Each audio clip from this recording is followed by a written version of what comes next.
Ladies and gentlemen, from the Universal Church of Freedom, Peace and Justice, Deacon Gerald Celente. Hello, this is Deacon Celente of the Universal Church of Freedom, Peace and Justice. And here we are at the end of 2022. Not a great year. New Year's Eve. In a few hours, the new year in the West will ring in. That's America. It's rung in already by the time we go on the air in other places. And unfortunately, if you think 2022 was not a great year, the way the trend lines are leading, 2023 will be an unhappy new year. There's serious danger ahead. World War III has begun. You look at all of what they write in the media at the end of the year. This is what happened in 2022. The Queen died in 2022. What do I care what happened in 2022? I know what happened in 2022. As a result, though, of what's happened in 2022, what's going to happen in 2023? Well, they don't talk about that. Do you know why? They don't know how to forecast trends. They don't teach it at Harvard. They don't teach it at Princeton. They don't teach it at Yale. They only teach it at the Trends Research Institute. There is no mainstream media. It's only a mainstream source and a mainstream stream of ugly propaganda and hate. And they are selling the hatred and bravery on a daily basis as they prepare the people for nuclear annihilation. These are demonic, satanic, evil people that are running and ruining the world. On Friday, this was the front page of the Drudge Report. Year end. Putin alone doesn't know what to do. Year end. And then you go to the Washington Post. Putin, unaccustomed to losing, is increasingly isolated. So this one says Putin's alone. Oh, and this one says he's isolated. These people know exactly what's going on. They're right there on the inside.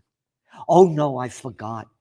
They have officials that want to remain anonymous told them that. So it must be the truth. Just like the truth was Saddam Hussein had weapons of mass destruction and ties to Al-Qaeda. Oh, that was a total lie, wasn't it?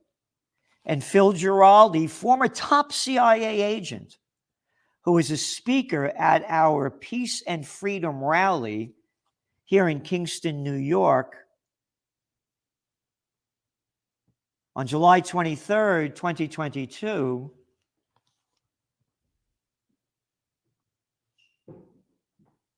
went into George Bush's office when he was at the CIA and showed him the facts.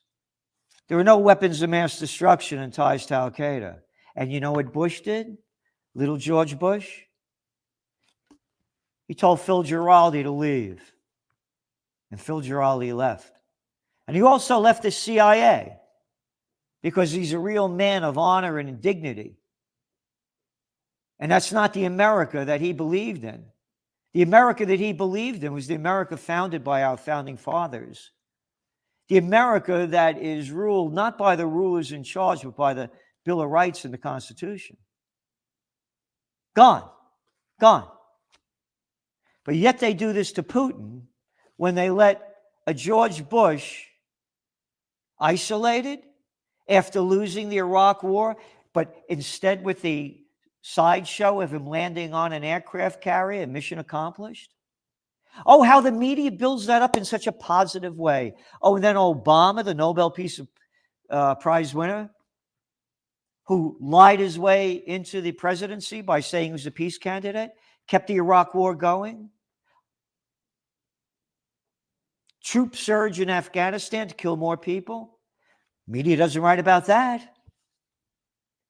As Putin approaches New Year's Eve, the 23rd anniversary of his appointment in 1999 as an acting Russian president, look at how they put that, as an acting Russian president. This is why trend forecasting, by the way, is so important. We watch the language very carefully. The Russian president, he appears more isolated than ever. Oh, he appears more isolated? Who's this by? Catherine Belton. Yep. More than 300 days of brutal war against Ukraine. The Washington Post never said, after 20 years of brutal war against Afghanistan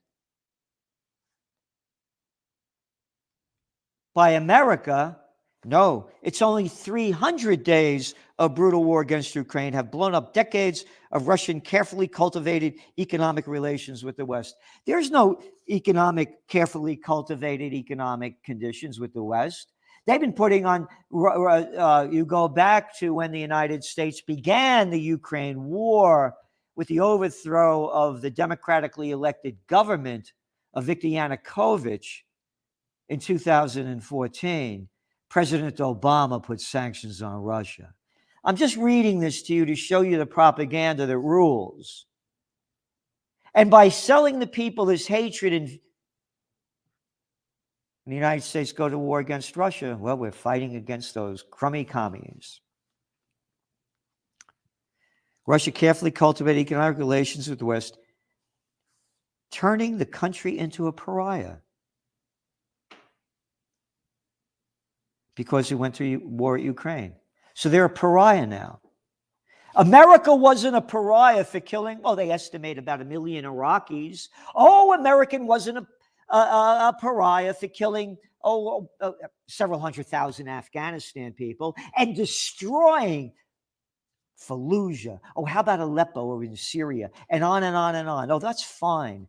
How about America's supported war of the Yemen war that's killed, according to the United Nations, nearly 400,000 Yemeni people, and half of them are children under 5. They don't write that in the Washington Post. No. Putin feels the loss of his friends, said one Russian state official with close ties to diplomatic circles, who spoke on the condition of anonymity. That's how they sell propaganda. And it just keeps going on. Just keeps going on.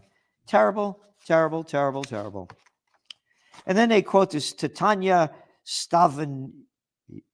Stanovaya, a senior fellow at the Carnegie Endowment for International Peace that does nothing for peace, that sells war and hatred, but they put the name peace on so people believe it when the pieces of lies keep coming out and hateful propaganda. But instead of speaking for peace, they quote this Titania Stanovaya by saying, Putin again sought to lay blame on the United States and NATO for dragging out the war in what seemed almost a tacit admission that he's lost control of the process. This is the author saying that. They're not journalists. They're prostitutes. They're media whores that get paid to put out by the corporate pimps and the government whoremasters. Quote, how can he tell us everything is going to plan when we are already in the 10th month of the war and we are told it was only going to take a few days? That's according to a state official from Ukraine. Or is it Russia? It's anonymous. He's a figure who, in the eyes of the elite, appears to be incapable of giving answers to questions, this Titania said. The elite does not know what to believe, and they fear to think about tomorrow. She knows that the people fear to think of, who are the elite? Who are the elite that you're talking about? Oh, you mean Bezos lives in Russia? Oh, no, it must be the Buffetts. I think it's Musk. Oh, those elites? No, maybe Bill Gates. Oh, no, not those elites. How about that Tim Cook? No. Rupert Murdoch? What elites you talking about? You mean the elites that run America? And as the middle class, as the data shows that it's reported in the Trends Journal, has suffering the most in terms of new hardship because of the inflation that they've created? And as the poor get poorer? What elites are you talking about? To a large degree, there is a feeling that there is no way out, that the situation is irreparable. This is from somebody that calls themselves an endowment for peace. Propaganda, one day after another.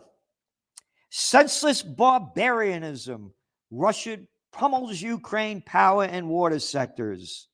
USA Today. Oh, it wasn't senseless barbarism, USA Today, that stopped featuring me when you used to run my top trends every year, because I called what was going on in Iraq and Afghanistan, not in these quite words, senseless barbarism. Being that they were no threat to we, the people of the United States, in order to form a more perfect union, and that we are endowed by our creators with the unalienable rights of life, liberty, and the pursuit of happiness. This has nothing to do with us. And America goes not abroad in search of monsters to destroy, said John Quincy Adams. So what senseless barbarism are you talking about? Only Russia. Only hate Russia, so everybody get prepared to die. Get prepared to be annihilated off the face of the earth. The reason why this war hasn't stopped is because the United States has now sent in over $110 billion of we the people's money to keep bloodying the killing fields of Ukraine.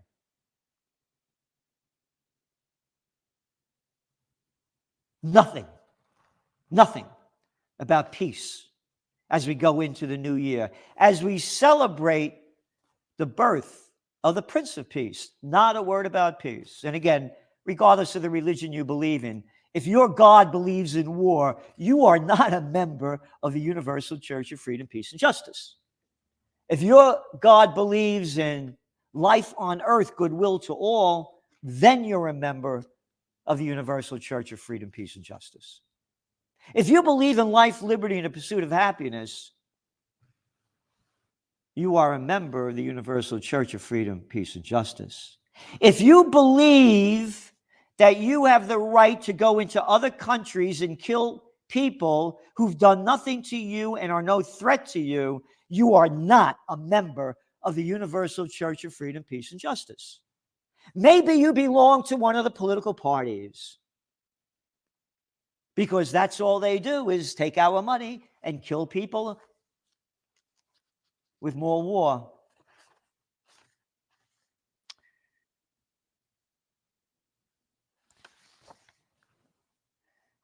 Oh, United States, the wonderful country of bringing freedom and democracy around the world. This is from World Socialist website, wsws.org. 29 December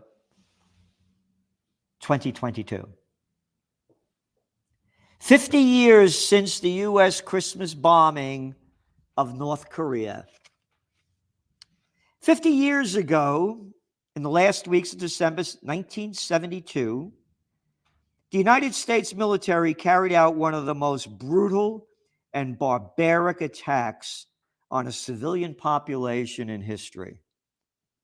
Beginning December 18th and lasting until December 29, American bombers dropped over 40 tons of ordnance on Hanoi and Haiphong, the two largest cities in North Vietnam. At least 2,000 people were killed, most of them women and children. Over 2,000 buildings were destroyed.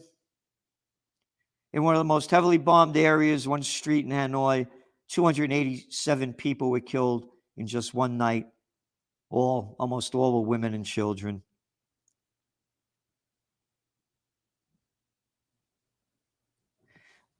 Yep, they go on to write, press reports in the aftermath of the bombing portray horrific scenes of bodies strewn in the streets.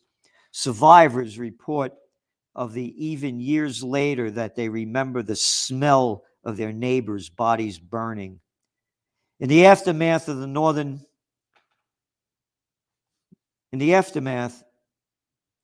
government counted 1,624 civilians killed by the Christmas bombings. Later, the estimate was at 2,300.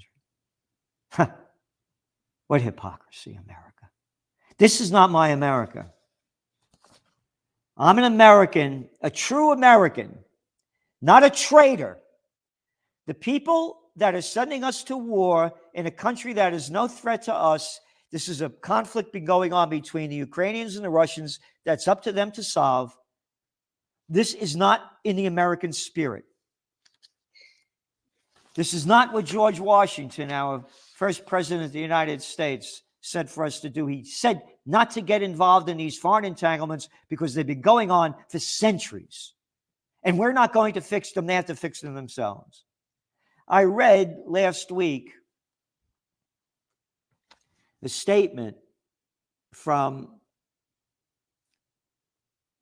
John F. Kennedy, who was assassinated 5 months after he gave a speech at American University in June of 1963.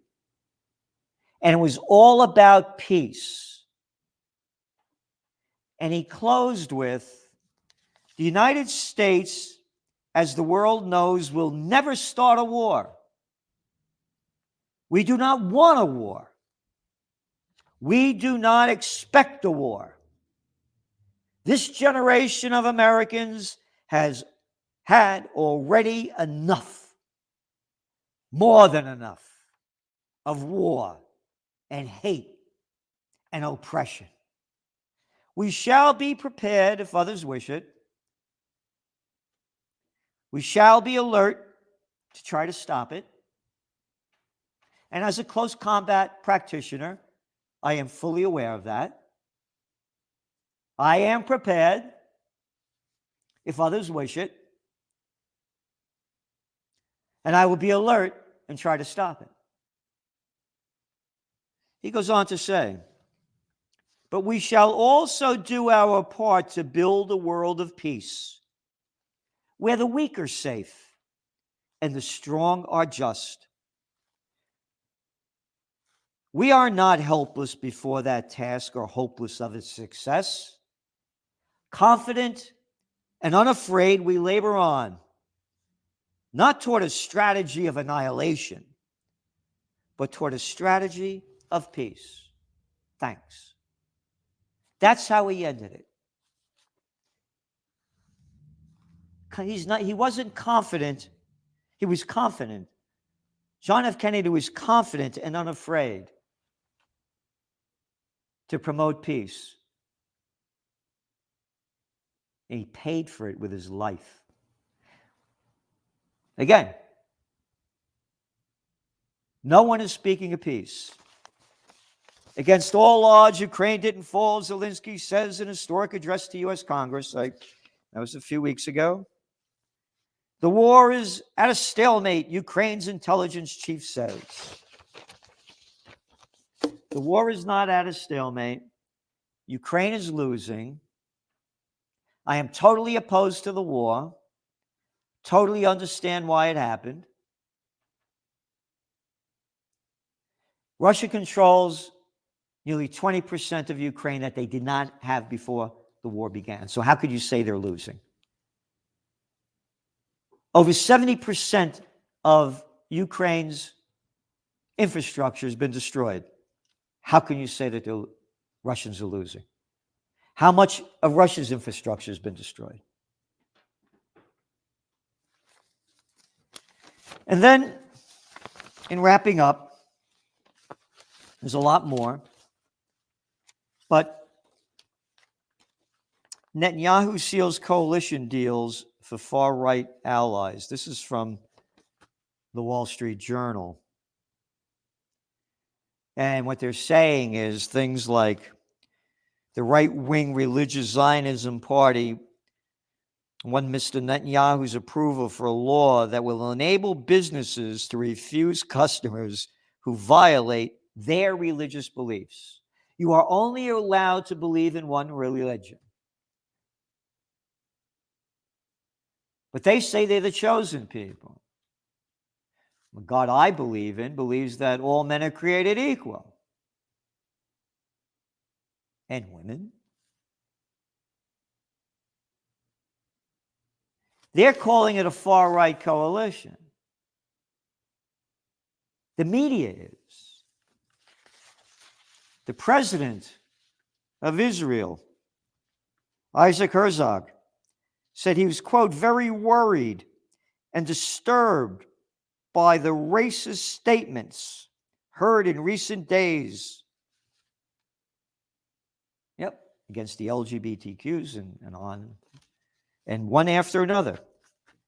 They're mentioning Netanyahu's far-right deals criticized. No, not by me, by Israelis. Because then you go on and you read the New York Times that keeps selling us war. This is a newspaper that lied, that said Saddam Hussein had those uranium tubes and had ready on the way to make weapons of mass destruction. A total lie. U.S. tries to stop Iran from giving drones to Russia. Oh, the United States could give all the armaments to Ukraine, NATO and the other people can give all they want, but nobody could give anything to Russia. I mentioned this article because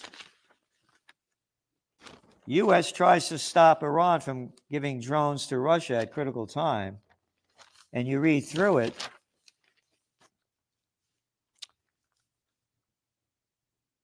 The Biden administration, having abandoned its hopes for reviving the 2015 nuclear agreement, which President Donald Trump killed, they don't say that here, with Tehran, has been adding new sanctions every week to Iran for selling weapons to Russia.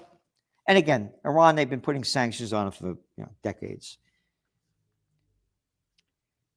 In an effort to stop the drone attacks, Mr. Biden's aides are also engaging an ally with a long history of undermining Iran's nuclear program, Israel. Oh, it's okay for Israel to do that. But what if and of course, no one says Israel shouldn't have any nuclear weapons, which they're reported to have up to 400. But they don't show them to the Atomic Energy Agency. No, they have special permission not to. That's okay. It goes on to say, together, the United States, and they developed one of the world's most famous and sophisticated cyber attacks using computer code that was later called Stuxnet, Stuxnet, Stuxnet, to attack Iran's nuclear centrifuge facilities. And they quote America's spokesperson for the National Security Council, quote, "We are looking at ways to target Iranians' UAVs production through sanctions, export controls, and talking to private companies, on and on." What I'm saying is Israel, who they make very clear in here, is not very pro-Iranian, and they have done things already against Iran. The United States is now allying with them in that movement. And again, the media calls it a far-right movement in Israel that is anti-Iranian. So the Middle East may melt down. There's so much more to talk about.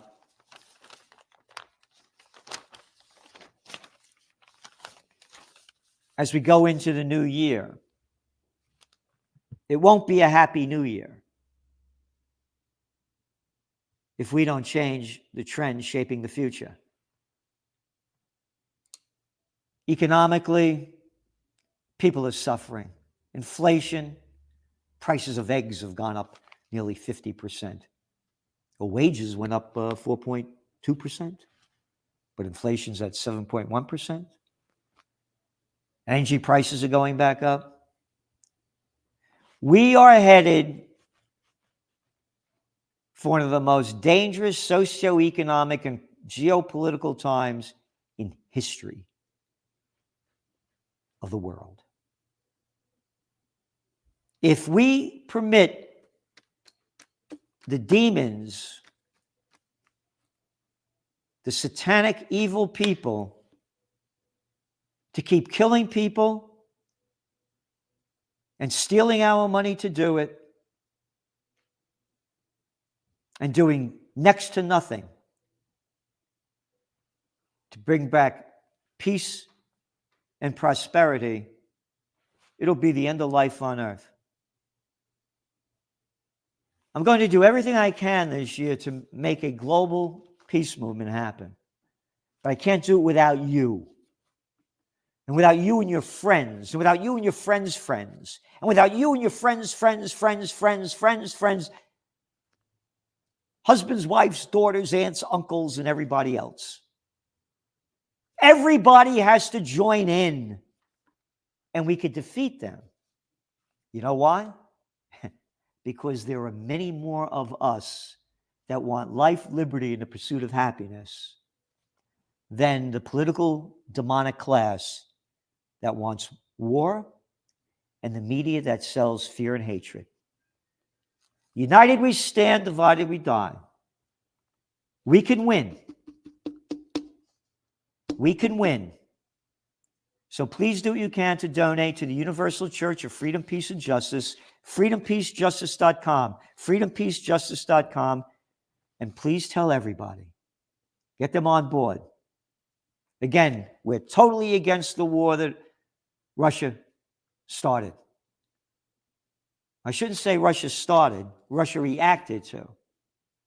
The United States and its NATO allies started this war with the overthrow of the democratically elected president of Ukraine, Viktor Yanukovych, in 2014. All the facts are there. They're in the spring edition of the Trends Journal, written by Dr. Paul Craig Roberts, former Assistant Treasury Secretary under Ronald Reagan. So thank you for tuning in. Again, please do what you can, because they keep taking us to war. Over in Denmark, they said to the people, we're canceling a holiday.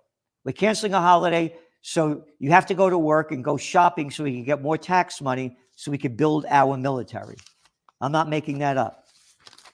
That's how much they're selling war. Here. Danes may drop holiday to fund heftier defense.